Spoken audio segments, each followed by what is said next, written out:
সকালে সব কাজ শেষ করে এসে দেখি মা দুপুরে যখন রান্না করব ধুমরা তুলে রাখছে। তো এই তো আমি ধুমরাগুলোকে কেটে নিয়েছি। মা বলতেছে যে ভাজো। তো এবার আমি ভাজি করার জন্য এইভাবে লবণ দিয়ে মাখিয়ে নিই। তাই সব পানি বের হয়ে যায় এবং ভাজিটাও খেতে অনেক ভালো লাগে। তো এই তো আজকে ধুমরা ভাজবো, কাঁকরোল ভাজবো, খাসির মাংস রান্না করব। এদিকে আবার আব্বা দেখি অনেকগুলো গুঁড়া মাছ নিয়ে আসছে। তো এগুলো আবার কাটতে হবে। আর আজকে ডাল দ্বারা রান্না করব। তো মাছগুলো কিন্তু মাশাআল্লাহ অনেক সুন্দরই ছিল। তো যেহেতু দুপুরের রান্নার সময় নিয়ে আসছে তো আমাদের একটু সমস্যাই হয়ে গেছে। এই তো এরপর আমি রান্না করতে চলে আসছি আর মা মাছগুলো কেটে নিচ্ছে।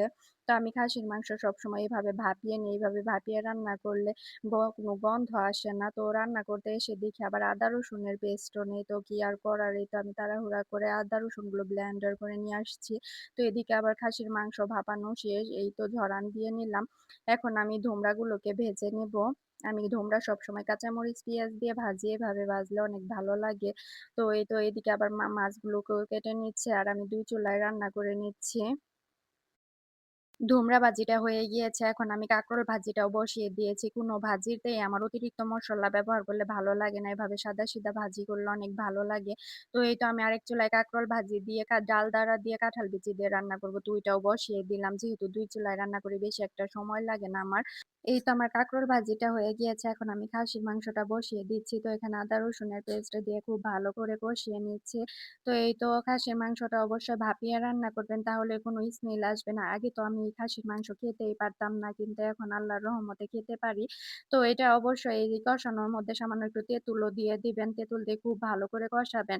তো আগে আমি খেতে পারতাম না, এখন তেঁতুল দেওয়ার কারণে খেতে পারি, বুঝতেই পারি না যে এটা খাসির মাংস না কিসের মাংস। তো যারা খেতে পারেন না তারা অবশ্যই তেঁতুল দিয়ে ট্রাই করে দেখতে পারেন। ইনশাআল্লাহ খেতে পারবেন। তো এই তো আমি খুব ভালো করে কষিয়ে এখন এটার মধ্যে পরিমাণ মতো ঝোল দিয়ে দিচ্ছি।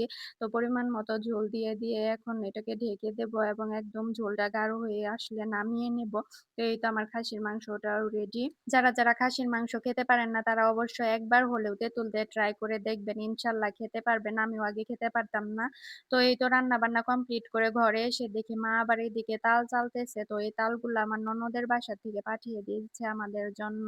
তো ওইগুলাই মা চেলে নিতেছে। তো আমার ছেলে আবার আজকে তাল দেখে বলতেছে যে, "দাদু গুলগুলি বানিয়ে দাও।" তো এইদিকে আবার আমার শাশুড়ি এই তো আমাকে বলতেছে যে চাউলের গুঁড়া বের করে রাখো। তো এই তো আমি চাউলের গুঁড়া আর নারিকেলে বের করে রাখলাম। ঘুম থেকে উঠে দেখি মা গুলগুলির গুলাটাই তো রেডি করে রেখেছে। তো এখন আমি গুলগুলিগুলো বানিয়ে নেব। তো আমাদের বাড়িতে সবসময় মা এই গুলগুলির গুলাটা আমাকে মেখে দেয়। তো এটা এত মজা হয় কি বলবো। তো এই তো মা এখানে সবসময় দুধ দিয়ে, চিনি দিয়ে, নারিকেল দিয়ে এবং সামান্য কিছু কালো জিরা দিয়ে এই গুলাটা মেখে রাখে এবং তারপরে এটা ভাজে। কিছুক্ষণ রেস্টে রাখতে হয়, তাহলে গুলগুলিগুলো অনেক ফুলকো হয়। তো অবশ্যই ট্রাই করে দেখতে পারেন। তো আজকের ব্লগটি এ পর্যন্তই। সবাই ভালো থাকবেন। আল্লাহ হাফেজ। আসসালামু আলাইকুম।